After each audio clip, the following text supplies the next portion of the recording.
प्रिय श्रोतागण नमस्कार। आइए हम लोग प्रार्थना करते हैं। जमीन और आसमान के सृष्टिकर्ता महान पिता परमेश्वर, तेरा धन्यवाद करते हैं क्योंकि तू महान परमेश्वर है और हम सबों को हर जरूरत चीज़ें देता है। हम तेरे वचन से अभी सुनेंगे, उस पर तेरी आशीष हो ताकि उससे हम आत्मिक लाभ उठा सकें, आत्मिक जीवन में हम आगे बढ़ें। इस विनती को यीशु मसीह के नाम से मांगते हैं, सुन और ग्रहण कर, आमीन। 25 दिसंबर यीशु मसीह का जन्म दिवस के रूप में मनाया जाता है। हर एक मसीह भाई बहन, छोटे बड़े बुजुर्ग सब इस दिन आनंद और खुशी का दिन मनाते हैं। क्या 25 दिसंबर सचमुच यीशु मसीह का जन्मदिन है? क्या उस दिन यीशु मसीह जन्मा था? कई लोग नहीं जानते हैं, कई लोग जानते हैं। तो क्या उस दिन को जो नहीं जानते हैं, यीशु मसीह का जन्मदिन अनजान से मनाते हैं, और लोगों और जो जानते हैं, हमारे जो कलीसिया के अगुए हैं, वे लोग भी नहीं बताते हैं सच्चाई क्या है। इसलिए कई लोग नहीं जानते हैं। तो बाइबल में यीशु मसीह के जन्म के बारे में भविष्यवाणी किया गया है भविष्यवक्ताओं के द्वारा, लेकिन यीशु मसीह का जन्म तारीख के बारे में भविष्यवाणी नहीं किया गया है। कैसे जन्मेगा, कहाँ जन्मेगा, ये सारी बातें बाइबल में पाते हैं। लेकिन 25 दिसंबर यीशु मसीह का जन्म, इसके बारे में बाइबल में कहीं नहीं मिलता है। तो आइए हम लोग बाइबल से पढ़ेंगे। सबसे पहले हम लोग पढ़ेंगे उत्पत्ति 3:15। यहाँ पर हम लोग पाते हैं कि यीशु मसीह का जन्म जो है स्त्री से होगा। यहाँ पर हम लोग पाते हैं, यहाँ कहता है, और मैं तेरे और इस स्त्री के बीच में और तेरे वंश और इसके वंश के बीच में बैर उत्पन्न करूंगा। वह तेरे सिर को कुचल डालेगा और तू उसकी एड़ी को डसेगा। यहाँ पर हम लोग पाते हैं स्त्री का वंश, स्त्री का वंश यीशु मसीह है। और बहुत कोई इसको यीशु मसीह का भविष्यवाणी नहीं समझते हैं, लेकिन बहुत कोई एक्सेप्ट करते हैं कि ये यीशु मसीह का जन्म का भविष्यवाणी है कि यीशु मसीह आएगा और पापियों का उद्धार करेगा। तो ये स्त्री का वंश जो है यीशु मसीह है। तो उसके बाद हम लोग पाते हैं यशायाह नबी का किताब में, यशायाह नबी भविष्यवाणी किया है यीशु का जन्म के बारे में। हम लोग यशायाह 7 उसका 14 में हम लोग पढ़ते हैं। यहाँ इस तरह से कहता है, इस कारण प्रभु आप ही तुमको एक चिन्ह देगा।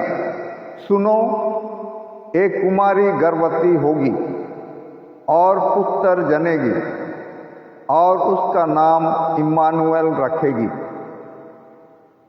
तो यहाँ पर यीशु मसीह का जन्म एक कुंवारी से होगा और उसका नाम इम्मानुएल रखा जाएगा। इम्मानुएल का अर्थ है परमेश्वर हमारे साथ। तो यहाँ पर यीशु मसीह कैसे जन्मेगा और उसका नाम क्या रखा जाएगा उसके बारे में हम लोग पाते हैं। उसके बाद और एक टेक्स्ट पढ़ेंगे जो मिलता है यशायाह का किताब ही में, 9 उसका 6 पद।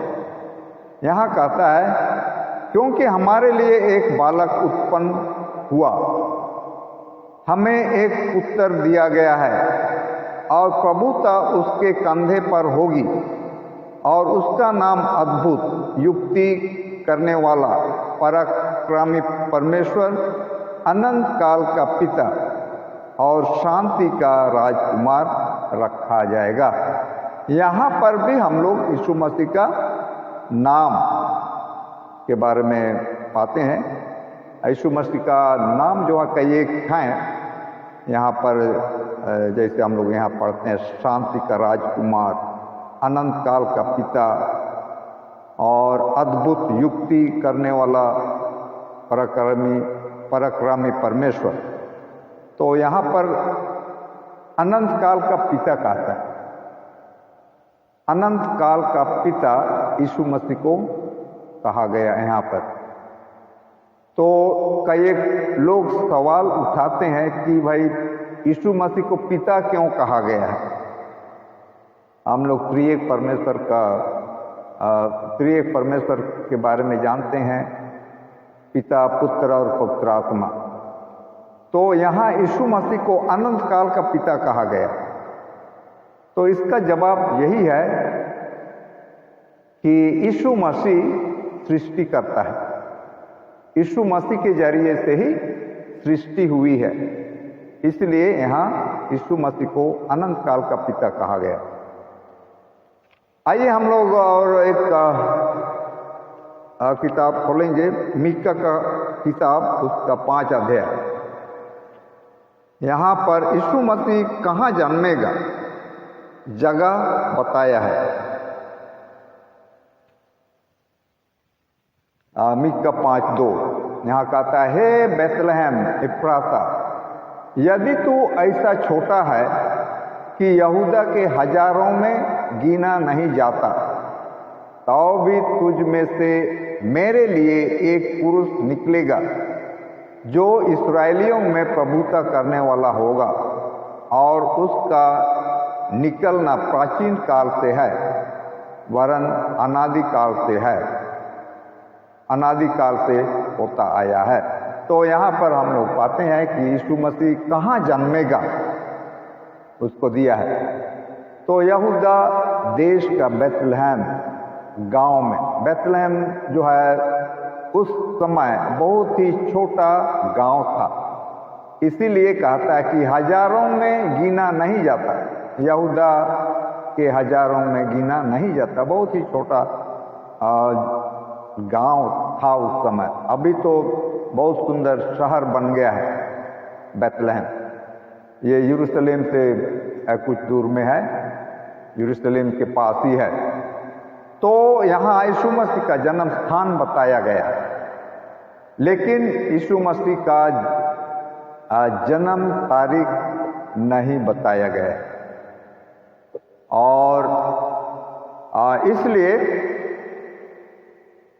सवाल आता है, क्या मसीही लोग यीशु मसीह का जन्म दिवस मनाएं या ना मनाएं, क्योंकि 25 दिसंबर यीशु मसीह का जन्मदिन नहीं है।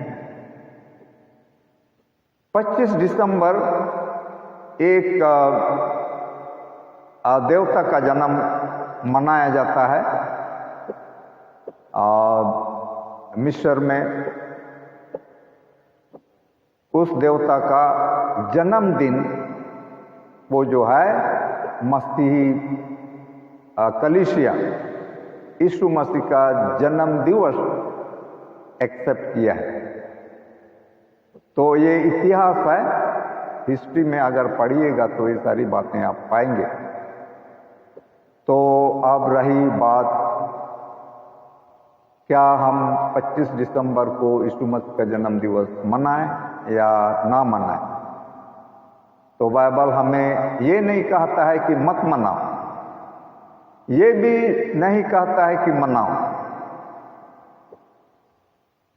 क्योंकि यीशु मसीह नहीं कहा है कि उसका जन्मदिन मनाया जाए। यीशु मसीह के चेले भी नहीं मनाए और पहले के क्रिश्चियंस भी यीशु मसीह का जन्म दिवस नहीं मनाए। तो सवाल उठता है, क्या हम यीशु मसीह का जन्मदिन 25 दिसंबर मनाएं या ना मनाएं? तो ये आपके ऊपर में है, आपके ऊपर में है, क्योंकि बाइबल हमें नहीं कहती है, यीशु मसीह भी नहीं कहा है कि इसको मनाओ। तो ये आपके ऊपर में है, मनाओ या ना मनाओ। अगर आप मनाते हैं तो कैसे मनाएं, इस पर भी हम लोग को ध्यान देना होगा, क्योंकि बहुधा हम लोग देखते हैं कि यीशु मसीह का जन्म तारीख जब मनाते हैं तो बहुत धूमधाम से नाच गान होता है, खाना पीना, नए कपड़े, तो तरह तरह के जिससे हम लोग मनाते हैं। तो इसमें ध्यान देना होगा कि यीशु मसीह स्वर्ग से आया इस पृथ्वी पर और मनुष्य का रूप में जन्म लिया, मनुष्यों के बीच में रहा और हमारी तरह भूख प्यास दर्द सहा और हमारे लिए बलिदान हुए। तो यहाँ पर सवाल आता है कि यीशु मसीह एक भेंट के रूप में आया, मनुष्य के लिए एक बहुत बड़ा भेंट, बहुत कीमती भेंट बन करके आया। तो हम लोग को सेवा किया, गरीब दुखियों का सेवा किया, लंगड़ों को चलने की शक्ति दिया, अंधों को देखने की शक्ति दिया, गूंगों को बोलने की, मृतकों को जिलाया, तरह तरह के बीमारियों को चंगा किया। तो ये सेवा प्रभु यीशु मसीह किए जब इस पृथ्वी में थे। तो क्या हम जब उसका जन्म दिवस मनाते हैं तो क्या हम गरीबों का सेवा करें कि हम अपना ही सेवा करें? तो ये सोचने की बात है। मैं आप सबों को मत्ती का किताब में से सुनाता हूँ, मत्ती उसका 25 अध्याय। यहाँ पर हम देखते हैं कि क्रिसमस कैसे मनाना चाहिए। प्रभु यीशु का जन्म दिवस अगर मनाते हैं तो कैसे मनाना चाहिए? तो यीशु मसीह जो है अभी कई एक रूप में हमारे बीच में आता है, कई एक रूप है। यहाँ पर मत्ती 25 उसका 35 से मैं पढ़ता हूँ। क्योंकि मैं भूखा था और तुमने मुझे खाने को दिया, मैं प्यासा था और तुमने मुझे पानी पिलाया, मैं परदेशी था और तुमने मुझे अपने घर में ठहराया, मैं नंगा था और तुमने मुझे कपड़े पहनाए, मैं बीमार था और तुमने मेरी सुधि ली, मैं बंदीगृह में था और तुम मुझसे मिलने आए। तो इस पैसेज में जो है यीशु मसीह खुद कह रहा है, यीशु मसीह खुद कह रहा है कि मैं भूखा था और तुमने भोजन दिया, प्यासा था पानी पिलाया, नंगा था कपड़ा दिया, परदेशी था घर में ठहरने के लिए दिया, तुमने मेरी सुधि ली, बंदीगृह में था और तुम मुझसे मिलने आए। तो यहाँ यीशु मसीह कह रहा है। तो धर्मी लोग कहेंगे, हे प्रभु, हमने कब तुझे भूखा देखा और खिलाया, प्यासा देखा और पानी पिलाया। हमने कब तुझे परदेशी देखा और अपने घर में ठहराया। नंगा देखा और कपड़े पहनाए। हमने कब तुझे बीमार या बंदीगृह में देखा और तुझसे मिलने आए। तब राजा उन्हें उत्तर देगा, मैं तुमसे सच कहता हूं कि तुमने जो मेरे इन छोटे से छोटे भाइयों में से किसी एक के साथ किया वह मेरे ही साथ किया।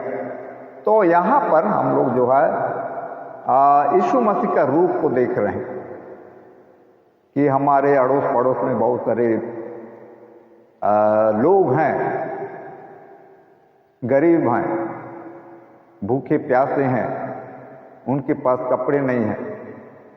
तो ये इनको जब सेवा करते हैं तो यीशु मसीह को सेवा करते हैं।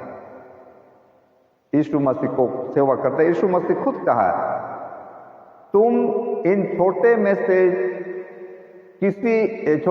किसी एक के साथ किया वो मेरे साथ किया। तो इसलिए इस वचन के अनुसार कि हम जब क्रिसमस मनाते हैं तो गरीबों का भी ध्यान देना चाहिए। कभी कभी हम लोग अपने ही लोगों का सेवा करते हैं। अगर सेवा भी करते हैं तो अपना धर्म का, अपना जात भाई का ही सेवा करते हैं। लेकिन जरूरी है हमारे जात भाई, हमारे धर्म का भी सेवा करना है। लेकिन जो भी हमारे धर्म का ना हो, हमारे जात भाई ना हो, उनका भी हमें सेवा करना जरूरी है। क्योंकि बाइबल में हम लोग पाते हैं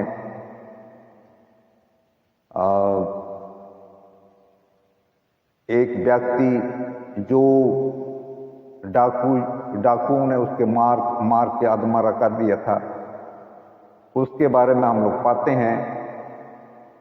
इंग्लिश में कहता है गुड समरिटन। तो और वहाँ रोड पर छोड़ देते हैं। एक याजक आता है, उसको देखता है और कुछ सेवा नहीं करता है। और दूसरा व्यक्ति आता है, एक लेवी आता है, वो भी उसका सेवा नहीं करता है। लेकिन एक आदमी आता है, वो अपना काम से जा रहा था और उसको देखता है कि आदमरा पड़ा हुआ है लहूलुहान। तो उसका जो